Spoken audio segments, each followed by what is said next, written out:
para que el público te conozca.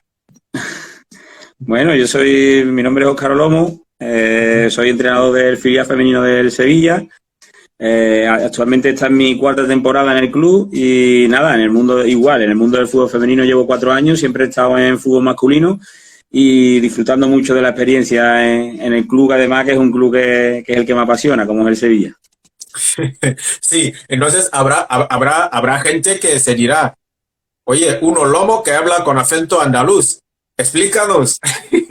Sí, bueno, yo soy Olomo por parte de padre, mi padre es de Guinea, mi madre es de aquí de España, mi madre nació en Jerez. Y nada, yo toda la vida he estado aquí en España, llevo desde que nací aquí y la verdad que la tierra de mi padre no la conozco, nunca he estado allí ni demás, no he tenido la posibilidad de ir. De hecho, ahora estos días está mi padre por allí, que se ha ido un mesecito allí. Ujú. Y nada, todo es cuestión de eso. Mis padres se conocieron cuando eran jóvenes y ahí salió Óscar Olomo y unos cuantos hermanos que tenemos por ahí.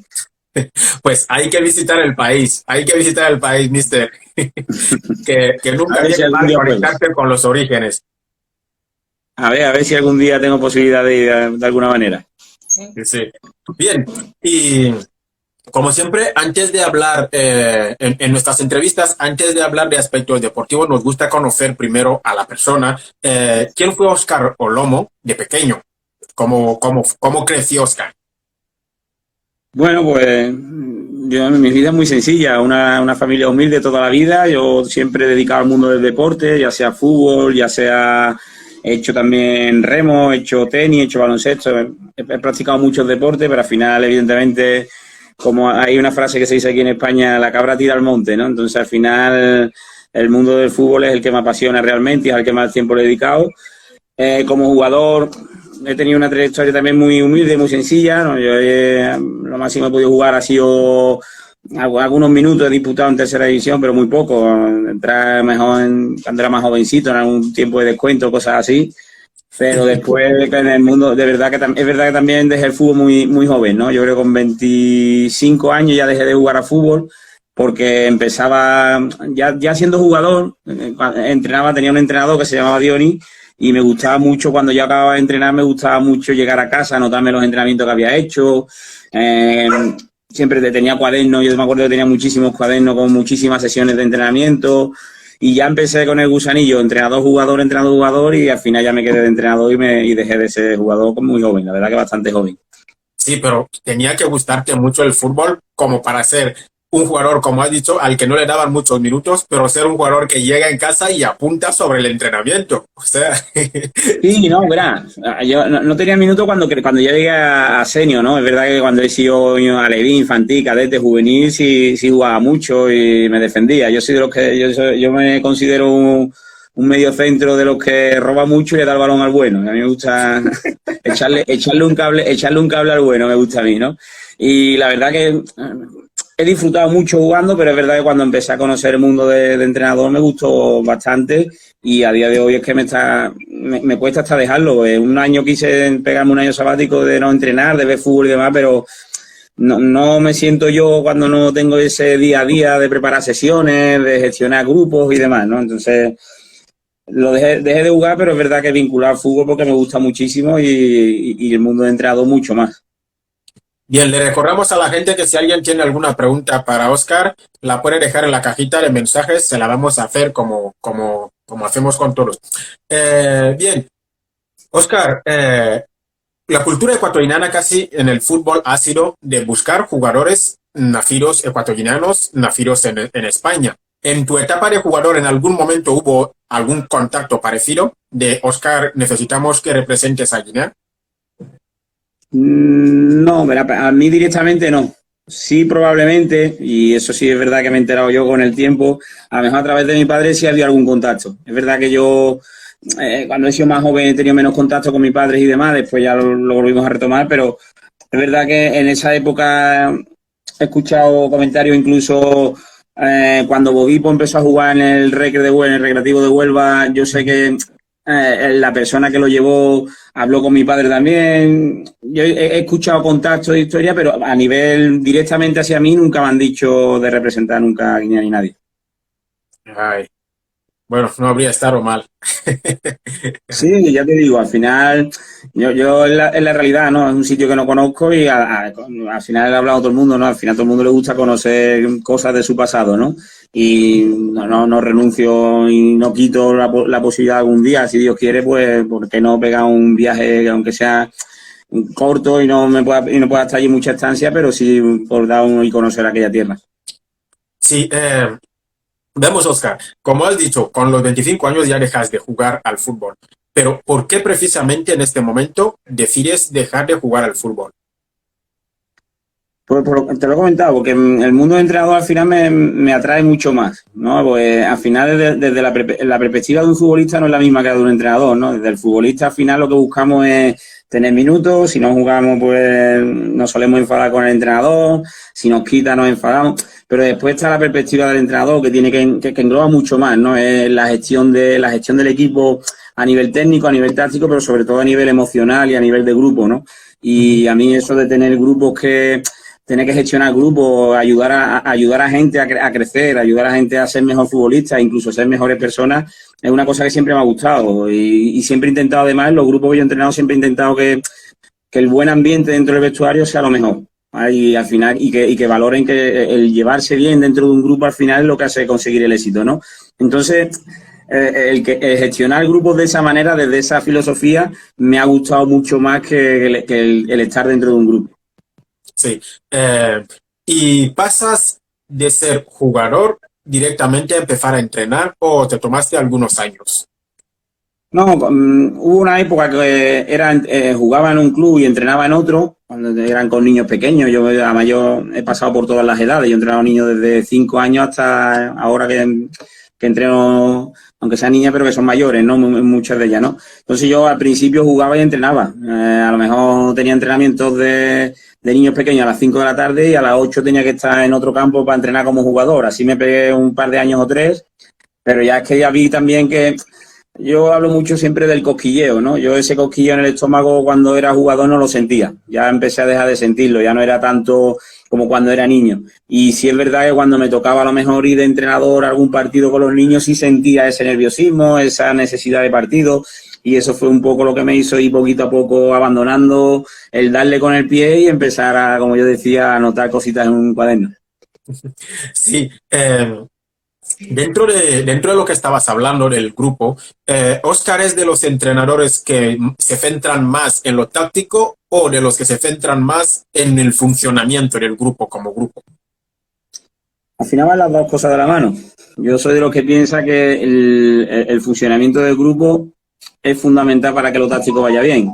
Más que centrarme en una cosa u otra, lo que sí es le doy un orden. Y yo creo que antes de lo táctico está hacer un buen grupo. Un grupo que crea en ti como entrenador, un grupo que crea entre las personas que componen el grupo, entre los jugadores o jugadoras, en este caso tienen que creer unas de otras. Entonces al final eso es un trabajo que no se debe de separar, ¿no? Y es verdad que lo táctico después pues es importante, ¿no? Al final no nos vamos a engañar, el fútbol hoy día está hecho mucho, sobre todo en trabajo táctico. Ya muy pocos equipos ganan partidos con un jugador solo, ¿no? Sino que necesitan un trabajo táctico y demás. Sí, sí. Y en el fútbol profesional lo vemos también, ¿no? El éxito de muchos equipos al final vemos las entrevistas a entrenadores profesionales y al final todos te sacan el mismo denominador común, que es el grupo. El grupo, el equipo, somos una familia, estamos unidos en las malas. Entonces al final el montar un buen grupo es lo que va a hacer que el trabajo táctico al final tenga su fruto. Sí, pregunta de entrenador. ¿Un entrenador es capaz de sacrificar a un jugador o una jugadora buena porque crea mal ambiente en un grupo solo por conseguir un bloque? Está en el entrenador. Eso al final es cuestión de entrenador. Yo creo que el primer paso que hay que hacer es intentar integrar a ese futbolista, ¿no? Intentar que ese futbolista sea uno más del grupo y no quiera ir por libre y perjudicar y sea individualista, ¿no? Pero después es verdad que si el futbolista no se termina de integrar, lo importante al final es el grupo. Mira, yo te puedo contar una anécdota. Yo tuve siendo entrenador juvenil, tuve el honor, el privilegio, además, yo siempre lo diré, ¿no? De entrenar a un chaval que se llamaba Juan Sánchez, decían Juanito, ¿vale? Y un jugador que es espectacular, ¿no? Un jugador que no ha sido profesional, desgraciadamente, al final sabemos cómo es el fútbol, pero a nivel técnico es una barbaridad, era un futbolista top, la verdad, y sigue siéndolo, a día de hoy juega en el Recre y sigue siéndolo. Bueno, pues era un futbolista que tenía su personalidad y yo recuerdo que nos jugábamos una fase de ascenso en Algeciras y yo sabía que era un futbolista que me iba a ganar el partido de ida y el partido de vuelta en la fase de ascenso. Aún así, en el partido de ida, viendo yo que no terminaba de integrarse en el grupo, porque él llegó a mitad de temporada, no terminaba de integrarse, yo en el partido de ida fue uno de los jugadores que dejé sin vestir. O sea, que es que ni se vistió, no que estuviera en el banquillo, es que ni se vistió, ¿no? ¿Por qué? Porque entendía en ese momento que él no estaba al 100%, digamos, no en cuanto a físico, sino en su cabecita, no estaba 100% integral lo que nosotros buscábamos para ese partido y tenía que buscar una fórmula de poder, digamos, encenderlo. Y la mejor manera era dejarlo fuera. Entonces, ese partido de ida, me acuerdo yo, que además perdimos 3-2 en la ida, pero es verdad que remontamos en la vuelta, pero ese partido de ida, por ejemplo, antepuso el jugador top, el mejor futbolista que yo tenía de los 22 que componían la plantilla, al grupo. Y bueno, me salió bien, sí, pero también pudo salir mal. Pero es verdad que al final está el entrenador. Hay entrenadores que anteponen el futbolista bueno al grupo y hay entrenadores que anteponen el grupo al futbolista bueno. Es importante. Y bueno, ¿a qué juegan los equipos de Óscar? Sobre todo a disfrutar. Yo quiero que disfruten, ¿vale? Y si es verdad que lo que a mí me gusta es que los equipos míos sepan adaptarse. Cuando toque ser un equipo que destaque por cómo presiona, por cómo hace trabajos defensivos, pues sí, me gusta. Cuando me toca ser un equipo de posesión e intentar tener balón, pues también me gusta. Cuando toca jugar directo, a mí me gusta que los equipos sean, como suelen decir, camaleónicos, ¿no? Que sepan adaptarse y que no tengamos un sello de un solo estilo, sino que tengamos el sello ese, de ser un equipo que sabe adaptarse a las circunstancias. Sí. Bueno, no solo has entrenado al Sevilla, Sevilla B, que es el que estás entrenando ahora, el filial del Sevilla femenino. Has pasado como en San Juan o Marinera y otros clubes. ¿Puedes hablarnos un poco de tu experiencia en esos clubes? Pues la verdad que muy buena en todo, porque en todo al final aprendes de mucha gente. En todos los clubes me he llevado muchísima gente de la que he aprendido muchísimo. Evidentemente en todo también hay su parte mala, pero sobre todo me llevo, ya afortunadamente donde estoy ahora, estoy en el mejor club que puedo estar. Para mí es el mejor club del mundo, evidentemente. Pero yo siempre lo diré, ¿no? Yo estoy en donde estoy gracias al Loreto, gracias al San Juan, gracias al Mairena, gracias al Atlético Libertad. Hay muchísimos equipos por los que he estado a los que tengo que agradecerle un montón, porque tanto en aciertos como en errores, al final he aprendido de todos esos clubes, ¿no? Yo me he equivocado en muchas ocasiones en esos clubes y ese error que haya podido cometer me ha ayudado a llegar donde estoy hoy día, ¿no? Entonces, esos clubes a mí lo que me han enseñado sobre todo es a ser humilde y a tener siempre los pies en el suelo, ¿no? Y a día de hoy yo estoy en el Sevilla, pero a día de hoy yo digo que lo que nunca debo olvidar es que un día entrené al Loreto en Campo de Albero y que no tenía ningún medio y que tenía que llenar mi coche de materiales para irnos a entrenar a otro campo cuando estábamos en obra. En San Juan me pasó igual, en Mairena me pasó igual, o sea que al final eso me ayuda muchísimo a no mirar a nadie por encima del hombro, que al final es lo que yo quiero, ¿no? No quiero que nadie piense que yo soy mejor que nadie. Al revés, yo a día de hoy sigo considerándome un entrenador que tiene muchísimo que aprender, muchísimo margen de mejora y en esa trayectoria estoy. Sí, cuando miramos los entrenadores, a veces hacemos comparaciones como el típico cholo que vive el fútbol al 100 y te preguntas, este señor no se puede sentar durante el partido.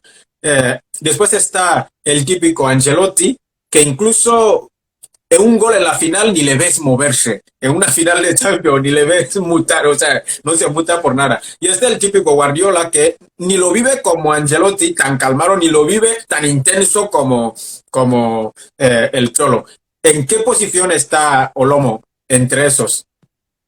A la hora de vivir partido puedo parecerme un poco más a Guardiola. No soy un Simeone, a mí no me gusta estar...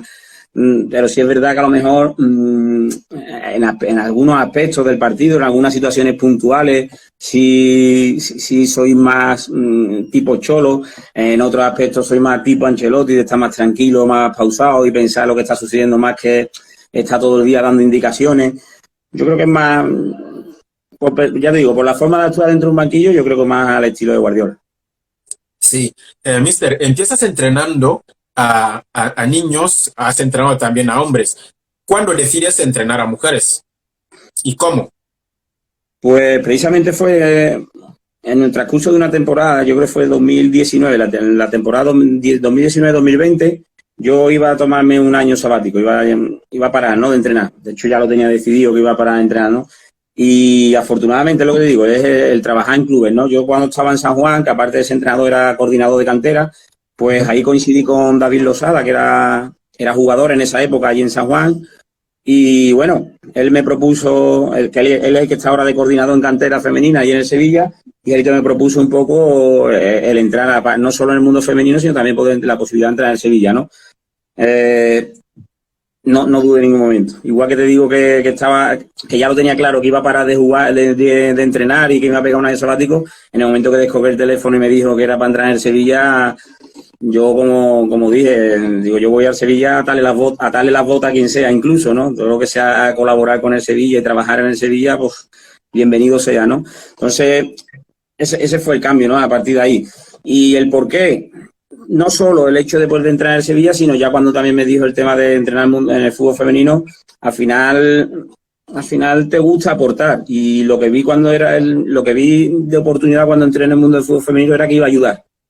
La sensación que yo saqué de todo eso era que yo iba a ayudar a una serie de jugadoras a adquirir unos conocimientos de fútbol para que crecieran y que el día de mañana, pues muchas de ellas, ojalá, pues, puedan llegar al fútbol profesional, ¿no? Entonces, lo que me llamó más la atención fue eso, la posibilidad que tenía yo de poder ayudar a esas chicas a crecer en el mundo del fútbol. Bueno, Almudena, Inma Gavaro están ya en el fútbol profesional, ya han pasado por tus manos.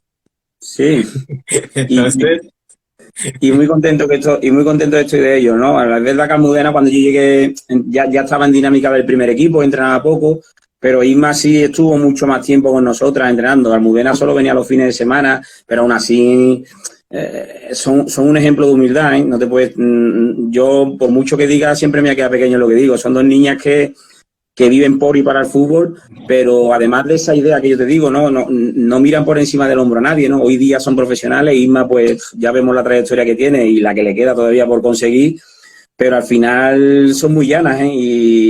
Y te saludan a diario y no te quitan ni una sonrisa nunca, y siempre están, cuando tienen posibilidad de acercarse a ver filial, van a ver filial. O sea, que son niñas que, digamos, que saben de dónde han venido, saben dónde han crecido, y eso no lo pierden. Y al final, yo estoy muy orgulloso de que estén las dos ahí, estoy muy contenta, y sobre todo, y más sobre todo, el crecimiento que ha tenido en tan poco tiempo y el nombre que se está haciendo en este mundo del fútbol, la verdad que es maravilloso.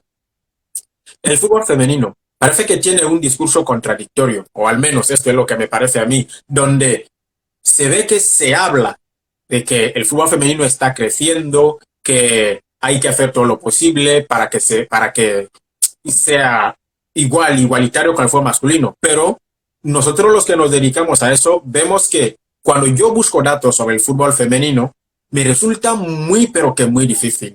O sea, encontrar al Sevilla B, el filial B femenino, su partido, me resulta más difícil con las aplicaciones que utilizo normalmente para seguir el fútbol masculino. O sea, encuentro antes a un regional del masculino dentro de la aplicación, su partido, que a un preferente o a un nacional del femenino.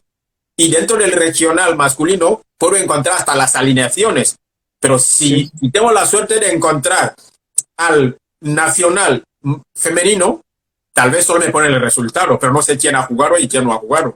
¿Qué te parece ese mensaje contradictorio? Incluso para seguir, incluso he visto que en las aplicaciones que utilizo, hasta la primera división femenina aparece por debajo de la tercera red masculina. O sea, en el orden porque los partidos me los ponen por orden de categorías. Y la primera división femenina aparece por debajo de la tercera red masculina. Al final, esto es como todo, ¿no? Al final es un proceso en el que hay que ir creciendo poco a poco. Evidentemente, lo que es el fútbol femenino en sí, lo que estamos dentro del mundo del fútbol femenino, vamos viendo ese crecimiento dentro de lo que es el mundo. Ahora, evidentemente, para ayudar, como al final vamos a volver a la misma palabra, ayudar, colaborar y que todo el mundo se siente importante.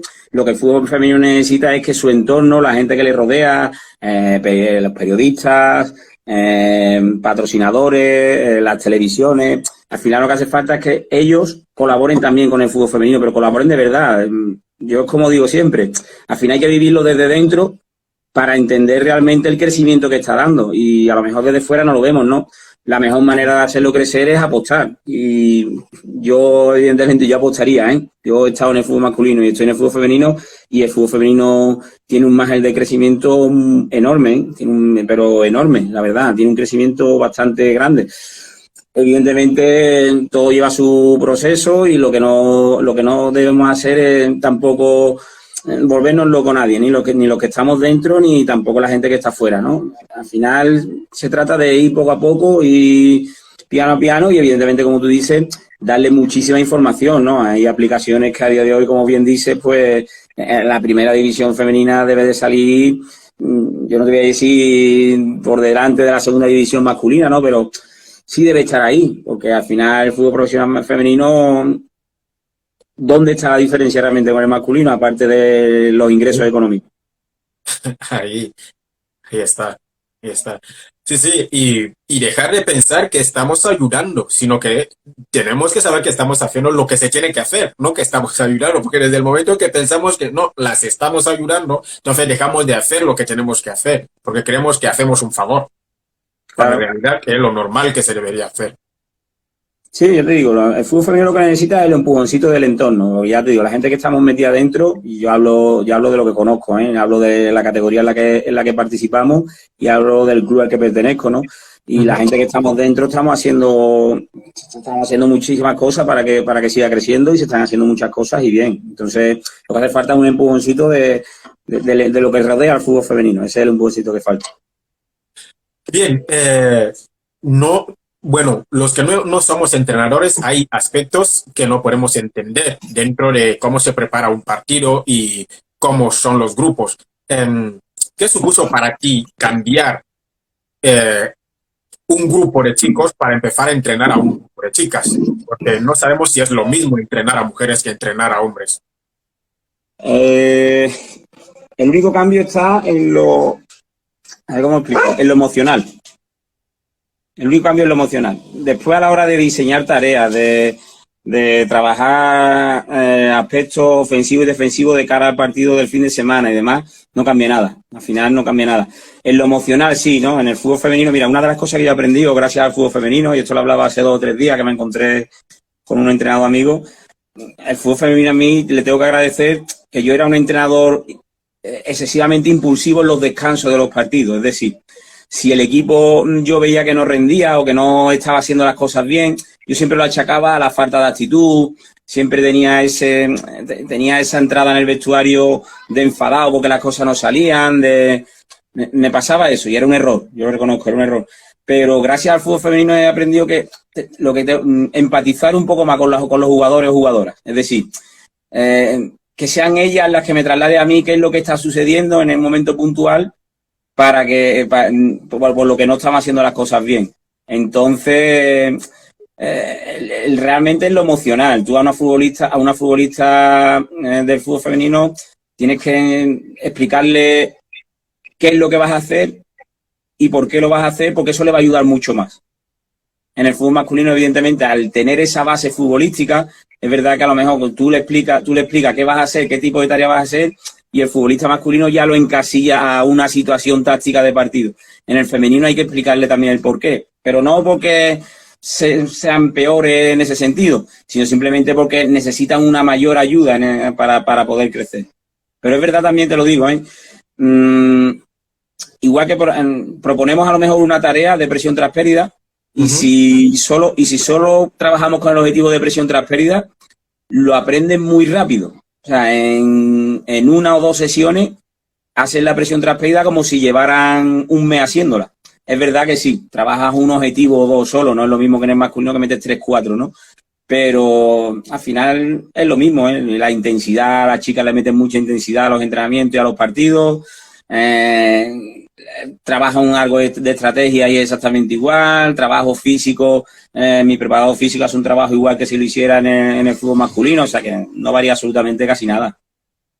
Y, y has entrenado también a los niños. ¿Y qué diferencia encuentras con entrenar a los niños también? Es diferente, los niños al final es enseñarles. Al final lo menos importante cuando tú entrenas a un niño es el resultado del fin de semana. Cuando tú entrenas a lo mejor en un club, por ejemplo, como el Sevilla, aunque sea en cantera, al final está también detrás de unos resultados, no nos podemos olvidar de eso. Al final hay que ganar, en este caso, por ejemplo, hay que mantener la categoría o intentar quedar lo más alto posible. Pero con niños es diferente. Al final, en un niño tú lo que vas a intentar ver es cómo evoluciona desde el primer día que lo entrenas hasta el último. Si el niño cuando llega no ha jugado nunca al fútbol, pues evidentemente con ese niño vas a sentir que has tenido éxito si cuando termina la temporada el niño sabe controlar y pasar, entiende lo que es un desmarque de ruptura, entiende lo que es un desmarque de apoyo, entiende lo que es una basculación, ya con eso. Entonces, entrenar a niños es muy diferente. Los objetivos con niños es más de aprendizaje. Tú te propones en una temporada que un equipo aprenda a hacer, el ejemplo de antes, ¿no? Aprenda a hacer presión tras pérdida.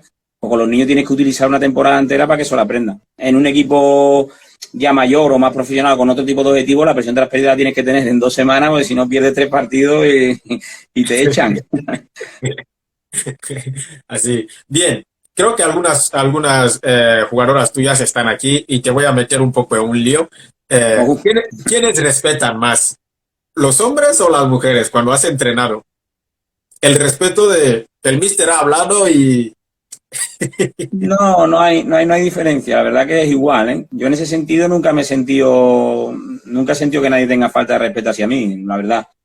Habrá jugadores y jugadoras, evidentemente, que tienen su manera de ser, su personalidad, pero a nivel profesional, ya te digo, como entrenador, no he sentido ninguna diferencia entre el fútbol masculino y femenino, ¿no? Si me apuras incluso, he sentido más cercanía en el fútbol femenino de las jugadoras hacia el entrenador que en el fútbol masculino, pero la cercanía me vengo a referir incluso a la empatía. Yo creo que las jugadoras son más empáticas con los entrenadores en el fútbol femenino que los jugadores con los entrenadores en el fútbol masculino. Y sí, porque era lo que te iba a preguntar. ¿Quiénes se expresan más? Digamos, que hablan más contigo sobre situación de lo que pasa en el campo o situación de lo que pasa fuera del campo. En el fútbol femenino he encontrado más situaciones de gente que te habla más de cosas que le suceden a nivel individual dentro del campo, e incluso he tenido muchas jugadoras que a nivel personal han tenido problemas fuera y han acudido a mí. En el fútbol masculino no he tenido tanto ese tipo de relaciones. Entonces, ya te digo, el fútbol femenino he encontrado eso, que la futbolista necesita o respeta más la figura del entrenador y la ve también como una ayuda para muchos aspectos, no solo para el deportivo. Sí, bien. Se dice rápido, ¿no? Sevilla B, filial del Sevilla, pero es algo muy grande. Maravilloso estar entrenando el filial del Sevilla. A ver, ¿cómo te sentiste cuando te propusieron entrenar al filial de un club tan grande como el Sevilla? No te puedo imaginar. Y un club del que me siento seguidor, como te digo, y apasionado, que al final ha sido el club mío de toda la vida. Pues no te puedo imaginar, ¿no? Ya te digo, yo tenía clarísimo que iba a dejar de entrenar. Yo no iba a entrenar más, vamos, no iba a entrenar una temporada por lo menos, porque venía de una época difícil, ¿no? Y cuando David Lozada me llamó, la realidad, fíjate cómo fue la situación. Yo cuando me siento un poco que necesito aire, como yo digo, y necesito pensar, salgo a andar mucho y me voy a andar mucho tiempo, y fue un día que salí andando y me llamó, y en el momento que me lo propuso, una alegría enorme. Después tuve la entrevista, me acuerdo yo que fue con David Lozada, con Amparo, estuvo también Cristian, entrenador del primer equipo, y bueno, estaba ya sola, tras pasar la entrevista estaba a expensas de que me llamaran para confirmarme que al final iba a ser yo el entrenador, ¿no? En esa espera es verdad que lo pasé muy mal, la verdad que fueron noches largas las que pasé hasta que me confirmaran que iba a seguir.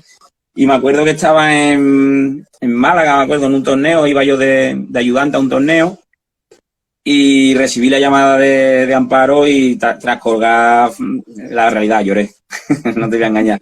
Lloré porque no el hecho solo de entrenar el Sevilla por lo que me conlleva a mí a nivel profesional, sino por donde entraba. Es que al final es el equipo que he adorado toda la vida, ¿no? Desde que soy niño. Yo he ido allí a jugar O sea, he ido a ver partidos donde he visto a Poste, he visto a Suque, he visto a Zamorano, he sufrido los descensos a segunda división.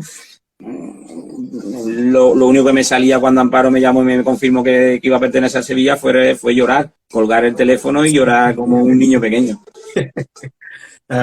Coges el equipo y asciendes de categoría. O sea, Sí, pero es verdad que la alegría, evidentemente, de haber ascendido, que al final era el objetivo que tenía, pues David me lo dejó muy claro, ¿no? Había que sacar el equipo de ahí y cumplimos el objetivo, ¿no? Pero es verdad que fue un año agridulce, porque fue, de hecho, también el año de la pandemia. sí, Fue el sí. año que entró la pandemia, hubo parón y llevábamos una temporada, la verdad, que era maravillosa, ¿no? Porque habíamos ganado todos los partidos que habíamos jugado, los 21. Nos habían marcado, me parece que eran 2 goles en contra en toda la temporada solo. Habíamos marcado cerca de 200 goles. O sea que estábamos haciendo una temporada muy bonita, ¿no? Y de repente se vio parado por esa pandemia. Pero afortunadamente pudimos ponerle la guinda, como yo digo, donde nos gusta, ¿no? Dentro del campo de fútbol, ¿no? Y cuando volvimos casi a poder practicar fútbol, teníamos unas ganas tremendas, ¿no? Entonces, el ascenso fue muy bonito. Fue bonito por eso, ¿no? Te queda la sensación esa agridulce de que la temporada no fue completa, pero sí te queda esa sensación de que te habían llamado para un objetivo y la habías cumplido el primer año, ¿no? Estaba en una nube. Para los que vemos el fútbol, siempre nos queda la duda de cuando vemos a un entrenador en filial, a veces no sabemos o sea, cuál es el objetivo de un entrenador en filial, porque o tu objetivo es ascender de categoría con el club, o tu objetivo es mandar los máximos jugadores o jugadoras al primer equipo. ¿Cuál es el verdadero objetivo de un entrenador del filial? Al final los clubes son los que ponen los objetivos, ¿vale? Pero es verdad que cuando tú entrenas a filial, el principal objetivo es que suban jugadoras. Si a mí me preguntan qué prefieres, ascender o que suban, ¿qué hubieras preferido el año del ascenso? ¿Ascender o que Isma Gavarro, Almudena estuvieran ya en primer equipo junto con Lidia, junto con, no sé, alguna jugadora más, ¿no? Pues yo hubiera elegido, si tengo que elegir entre una de las cosas, que esas jugadoras hubieran subido, porque al final es el trabajo del filial. Pero también es verdad que el filial del Sevilla poco a poco tiene que ir creciendo y evidentemente esos objetivos no van a ser solo que suban jugadoras, sino que también va a ser que el equipo esté en categorías superiores, ¿no? Porque al final eso es crecimiento en el club, ¿no? Entonces, yo creo que al final lo va a marcar el club. Yo, cuantas más jugadoras suban, más contento voy a estar, yo lo tengo clarísimo. Y todo lo que pueda ayudar a Amparo, todo lo que pueda ayudar a David, todo lo que pueda ayudar a Cristian, que es a día de hoy el entrenador del primer equipo, con jugadoras del filial, yo me voy a sentir contentísimo. Un filial de un gran club no deja de ser un filial, o sea, que va a tener jugadores y jugadoras de menor edad, entre 18 por ahí y 17, pero la categoría es la que es, donde puede haber equipos con mayores. Entonces, en los partidos, ¿hay más complicación enfrentarte a otros filiales de otros clubes o enfrentarte a estos equipos que es su primer equipo, pero están en tu categoría, donde hay mayorcitas? Mm, los equipos que son más veteranos más complicado. Más complicado porque los equipos veteranos al final no es solo lo futbolístico lo que manejan, sino también manejan lo extrafutbolístico, ¿no? Saben que se enfrenta a un equipo joven, saben dónde pueden hacer daño a nivel psicológico también, a la hora de presionar, a la hora de apretarle, a la hora de, como yo digo, el otro fútbol, ¿no? Darle así un tironcito en la rejilla para que la jugadora se centre un poco, la jovencita. Entonces, al final, los equipos veteranos, y ya hablo también a nivel táctico también, son jugadoras que tienen experiencia, saben colocarse en el campo. Entonces, los más veteranos son los más complicados. Es verdad que nosotras esta es la tercera temporada, que somos el equipo más joven de la categoría, en el tercer año. Nosotros tenemos, aunque hay otros filiales, es verdad que este año a lo mejor no lo manejo tanto, pero años anteriores los filiales que había tenían una edad media alta, muy alta, ¿vale? Entonces, hemos sido siempre el equipo más joven. Y al final, esa juventud, donde peor lo vas a llevar siempre es cuando te enfrentas a equipos veteranos. Esos son los equipos que realmente te complican la vida. ¿Cómo prepara el Mister Olomo los partidos y los entrenamientos?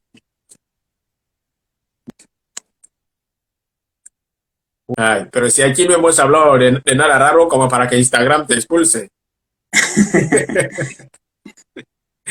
Eso, eso que será del Betis de Instagram. Vamos a ver, vamos a ver. Ay. ¿No será que como yo estaba pensando en una jugadora que tenemos en el Real Betis, entonces Tal vez ha habido un cruce ahí, Sevilla-Betis y... eh, bien, estábamos hablando de entrenar a los niños, que decías que era más bien para enseñarles, ¿no? Para que aprendan Sí, el sí. lenguaje del fútbol. Sí, sí, el entrenamiento con niños es eso, es enseñarle un poco y educarles en el mundo, en lo que es el fútbol en sí. Sí. Y después le habíamos preguntado cómo prepara los partidos y los entrenamientos. Sí, mira, la semana es un poco complicada. Yo te lo puedo dividir en dos partes. A la semana lo que es desde el aspecto del cuerpo técnico y después con el grupo, ¿no? En lo que es cuerpo técnico, nosotros trabajamos de lunes a, quitando el fin de semana, día de partido, trabajamos de lunes a viernes. Lo que hacemos, llegamos siempre, descansamos los martes solo y vamos siempre, llegamos a la Ciudad Deportiva a las 4:30. De 4:30 a 6:30 o 7 tenemos reunión de cuerpo técnico donde exponemos con el preparador físico, pues las jugadoras cómo están, quién está a tocar, quién no está, quién tiene lesión, quién no tiene lesión. Eh, yo ya llevo un poco visionado lo que es el partido del siguiente fin de semana y doy unas pequeñas nociones de lo que nos vamos a encontrar. Y si venimos de jugar, pues lo que hacemos es preparar una sesión de entrenamiento pues de recuperación y de activación para las jugadoras que han jugado menos, ¿no? Es lo que solemos hacer los lunes. A partir de ahí ya martes descansamos y miércoles, jueves y viernes pues lo que hacemos es preparar el partido del fin de semana. Solemos dedicarle los miércoles a los aspectos defensivos nuestros y después los jueves dedicamos un poco a aspectos ofensivos nuestros. Y los viernes, pues lo típico, ¿no? Balón parado, un recordatorio de lo que hemos hecho durante la semana y eso con una serie de vídeos que también metemos miércoles y jueves con las chicas de visionados del equipo contrario, de la estrategia que vamos a utilizar o del plan de partido que vamos a utilizar. Es un poco cómo funcionamos y lo que allí en el día a día. Sí, es impresionante. ¿Y todo Sí. sale bien siempre? ¿Como queréis? No, al final el fútbol, sabemos cómo es, al final el fútbol es que la pelotita entre, ¿no? Pero es verdad que sí tenemos siempre la sensación de que las cosas que planteamos no salen. A lo mejor los resultados no terminan de salir, ¿no? Esta temporada sí es verdad que hemos empezado bastante bien, ¿no? Hemos empatado en un campo difícil fuera el primer partido de liga, hemos ganado el segundo contra un buen equipo también y nos ha salido muchas de las cosas que hemos planteado, pero es verdad que al final el mundo del fútbol, esa es la parte injusta del fútbol, ¿no? Que nosotros los entrenadores planteamos los partidos, pero al final dependemos de que esa pelotita entre. Si no entra, se le va a dar menos valor a ese planteamiento que has hecho y si entra, evidentemente, sabe más, ¿no? Nosotros a día de hoy, te lo puedo decir con total seguridad, yo llevo 3 temporadas con este equipo, 4 con esta, y la verdad que siempre nos ha salido los planteamientos de partido. Algunas veces hemos acertado con ese planteamiento y otras veces nos hemos equivocado, pero siempre nos hemos equivocado desde el cuerpo técnico, ¿no? Las jugadoras siempre han sido muy respetuosas con el trabajo, siempre han hecho lo que se les ha pedido y cuando hemos cometido un error, hemos hecho un error nosotros en el planteamiento siempre. Sí, bien. ¿Y cómo se estudia un equipo al que no has visto jugar? A estos niveles es difícil, porque tienes, date cuenta que tú tienes para poder ver al otro equipo el vídeo del partido anterior. Entonces solo tienes un vídeo, no es tanto como no es tan fácil, a lo mejor, verás fácil. No tienes tanta información como a lo mejor si ves 5 o 6 vídeos, lo puedes ver in situ un día. Entonces al final sacas un vídeo de un partido o lo sumo 2. Y lo que intentamos sacar es la información más básica posible. Tampoco nos podemos enredar mucho porque al final es lo que te he dicho antes, a las chicas hay que darle 4 objetivos claros y que con esos objetivos claros vayan al partido, si no al final no les ayudas, no les estás ayudando, si les das más objetivos no les estás ayudando, ¿no? Y lo que hacemos centrarlo poco es en cómo actúan, cómo presionan en salida de balón nuestra, por ejemplo, cómo atacan, cómo hacen la salida de balón para poder nosotras presionarles y cómo actúan en el balón parado, ¿no? Tanto a nivel ofensivo como defensivo. En esos 4 puntos básicos sacamos 2 o 3 detallitos y eso es lo que llevamos a las sesiones de entrenamiento. Después, lógico, hay muchos puntos que no podemos trabajarlo porque no hay tiempo y sobre todo no hay suficiente información. Sí, increíble. Bien, ¿y cómo se trabaja para un proyecto ganador? Porque te lo pregunto porque ahora en Guinea la selección femenina está totalmente desaparecida, digámoslo así. Después de ser una de las mejores selecciones, ganando 2 Copas de África, clasificándose para un mundial. Pero ahora la selección femenina casi es totalmente inexistente. Y es como que la gente no sabe lo que realmente está pasando. como preparador, ¿cómo crees que se puede volver a iniciar esto para que la selección femenina vuelva a ser una selección que dé esperanzas? Al final, volvemos a lo que estábamos hablando antes del mundo del fútbol femenino, ¿no? Al final lo que tiene que funcionar es el entorno. Yo creo que deportistas guineanos somos muchos y con nivel y preparados. Yo creo que hay muchos, ¿no? Hay bastantes, hay bastantes. Al final es que haya un apoyo exterior, es decir, que se apueste por el fútbol en este caso, que se haga una apuesta por la selección, que se haga una apuesta en un cuerpo técnico profesional y que tenga medios, ¿no? Pues tampoco nos vamos a engañar, ¿no? El trabajo que yo hago hoy día en el Sevilla es porque afortunadamente el Sevilla me da esos medios, ¿no? Me da una cámara para grabar partidos, me da una zona para poder ver, para poder hacer un visionado de partido y valorar mi equipo y valorar al rival. Entonces, al final es poder tener muchos medios y un cuerpo técnico preparado para que a partir de ahí se forme una selección que realmente, yo no quiero decir que luche por título, porque eso son muchos años lo que son necesarios, pero sobre todo que empiece a ilusionar, ¿no? Y que plante unas bases. Al final eso, pero sobre lo que hace falta para eso es apostar, que haya la persona que esté encargada en la Federación de Fútbol Femenina, pues que haga una apuesta, que apueste por un cuerpo técnico, que apueste por medios para que ese cuerpo técnico entrene lo más profesional posible y a partir de ahí, evidentemente, si ese cuerpo técnico tiene muchísima ilusión, el crecimiento está asegurado. Sí. Bueno, vamos a ponerte más en otro aprieto. En esta plataforma, cuando la gente empieza a salir en esta plataforma, es que su nombre también empieza a sonar en Guinea. Y la selección está sin mister. ¿Qué pasa si a Olobo le llega una oferta de ser el entrenador de la selección femenina de Guinea? Hombre, al final hay que valorar muchas cosas, ya te digo. Yo donde estoy he soñado siempre estar. Evidentemente yo quiero crecer, yo no voy a engañar a nadie. Yo trabajo a diario y le dedicamos las horas que le dedicamos porque queremos crecer, está claro, ¿no?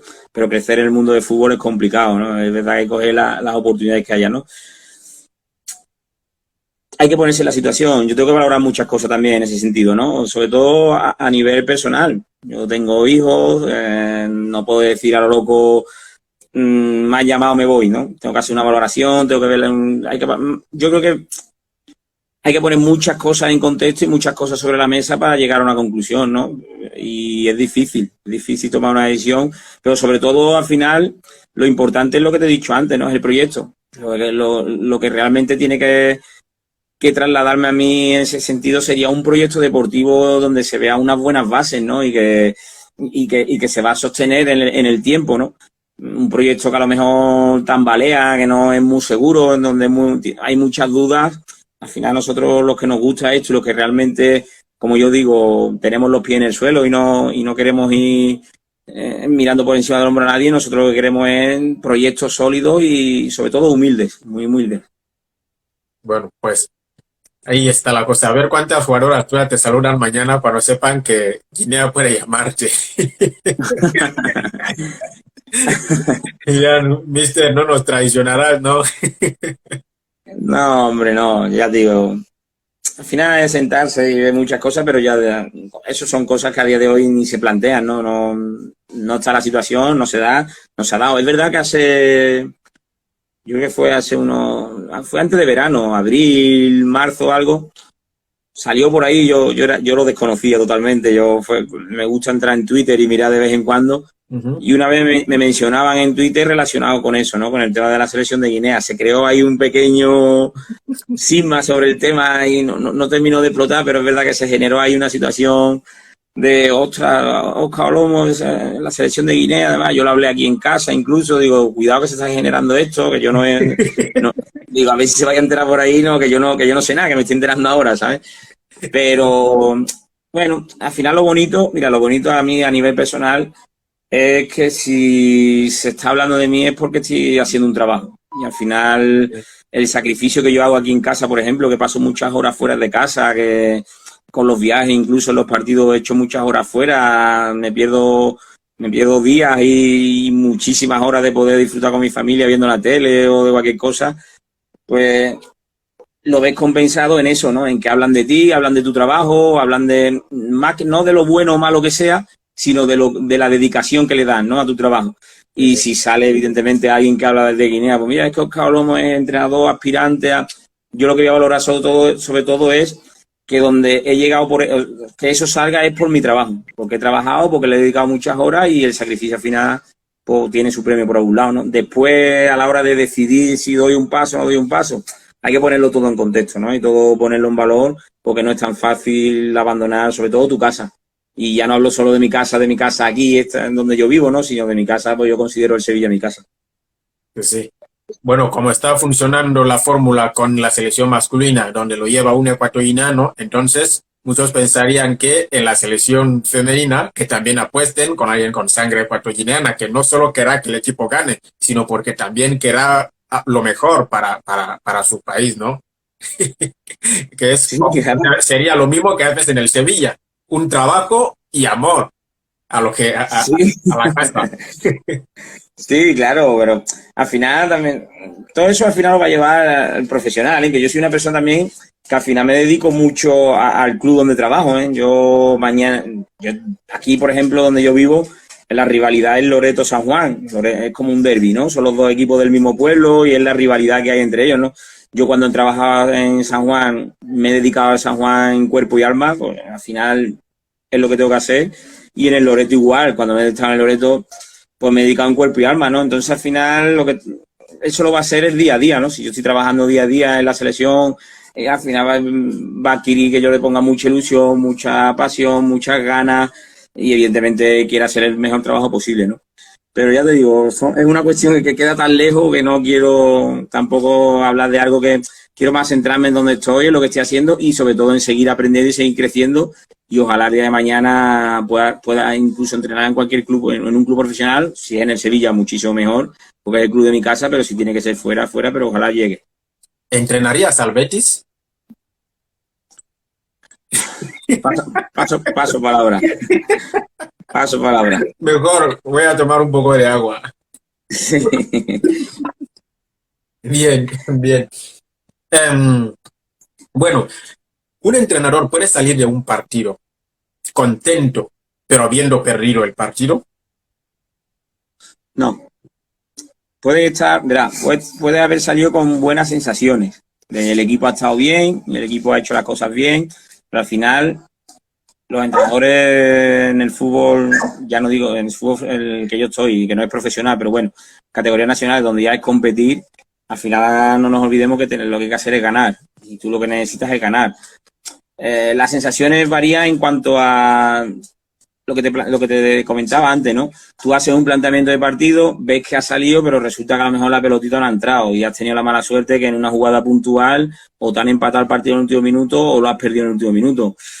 Al final te vas mosqueado o te vas mal porque has perdido ese partido, pero es verdad que te queda la buena sensación de, oye, el equipo ha respondido, el equipo ha hecho las cosas bien, pero hemos estado desacertadas en las áreas, que al final es la clave en el fútbol.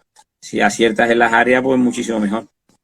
Pero ¿cómo se le convence a una jugadora que no es lo que ella está haciendo, sino lo que quieres que haga, lo que llevaría a que se consiga el objetivo? Ayudándola, dándole muchísima información, dándole la mayor información. Hay muchas que como son buenas, entonces cree que hacerlo como lo hace es mejor que hacerlo como tú se lo planteas que se haga. No, al final es darle mucha información y después está la humildad de la jugadora en este caso, ¿no? El ejemplo que te he puesto antes, Isma Gavarro, yo la veo jugar hoy y la veo con la alegría y la energía de la Isma Gavarro que yo entrené en el fútbol base, ¿eh? Que es que no ha variado, ella sigue con esa alegría, con esa ambición y con esa ilusión. Entonces, y sobre todo era muy respetuosa en ese sentido, ¿no? Tú le dabas una indicación de, Isma, tienes que hacer este movimiento porque le viene bien al equipo y te va a venir a ti bien por tus características, y ella lo hacía, ¿no? Ahí dependemos mucho también de la respuesta de las jugadoras, ¿no? Entonces, nosotros los entrenadores le ayudamos en ese sentido, ¿no? Cuanta más información le podamos dar de la posición que ocupa en el campo, de los movimientos que nosotros tenemos planteados como entrenadores, de incluso las soluciones que dan esos movimientos, cuanta más información se le dé a la jugadora, mucho más le vamos a ayudar y mucho más fácil que es el aprendizaje de ella. Bien. El racismo en el fútbol. ¿Qué te está pareciendo lo que se está haciendo? ¿Se está haciendo lo suficiente o se podría hacer más? Mira, no sé lo que se va a sentir en esta representatividad, pero yo soy un poco, a ver, estoy en contra de racismo, está clarísimo que estoy en contra de racismo, lo he sufrido como jugador y como entrenador, lo he sufrido lo de racismo, pero yo creo que no hay que darle yo creo que lo peor que hacemos las personas que somos de color es darle importancia a eso. Yo creo que si queremos que algo se normalice, lo que tenemos que intentar es actuar con la mayor normalidad posible. Es verdad que hay situaciones que son insostenibles, eso lo tengo clarísimo, insostenibles. Pero yo muchas veces, mira, hace muy poco aquí en España se dio una situación relacionada con un paquete de chuchería que se llama Los Conguitos. Que sí. Y yo no lo había vivido en mi vida, una situación como, no, es que se va a retirar el paquete de Conguito porque piensan que es tema de racismo.